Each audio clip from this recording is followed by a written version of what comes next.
அன்பான மக்களே, நம்மளோட மகாநதி இன்றைக்கி எபிசோடு எப்படி இருந்துச்சு அப்படின்னு சொல்லி பார்க்கணும் அப்படின்னா, நல்லா இருந்துச்சு அப்படின்னு சொல்லலாம்னு நினைக்கும் போது என்னங்க இப்படி ஆயிடுச்சு அப்படிங்கிற மாதிரி தான் இருக்குது. இன்றைக்கி ஓரளவுக்கு காவேரிகிட்ட வந்து விஜய் வந்து பேசுகிறாரு. பேசிட்டு என்ன முடிவு பண்ணியிருக்க சொல்லு, என்னை எதுக்கு இப்படி காய போடுற அப்படின்னு ஓப்பனாக கேட்குறாரு. காவேரி திரும்பவே மாட்டுறாங்க.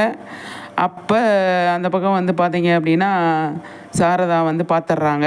கோவிலில் மாமியும் சாரதாவை வந்து சாரதாவை பார்த்து 4 கேள்வினாலும் நல்லா கேட்டாங்க மாமி. அதனால் சாரதா வந்து வீட்டுக்கு போயிடுச்சு. சரி, காவேரி விஜய்கிட்ட பேசவே இல்லை, விஜய் தான் பேசினார்.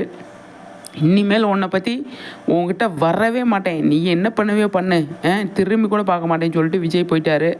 அதுக்கப்புறமா வந்து வீட்டுக்கு வராங்க. வீட்டுக்கு வந்தால் பாட்டி ரெடியாக இருக்காங்க. எதுக்குன்னு பார்த்தா டைவர்ஸ் பேப்பரோட என்ன நடக்க போதோ எது நடக்க போதோ சொல்லி தெரியலை.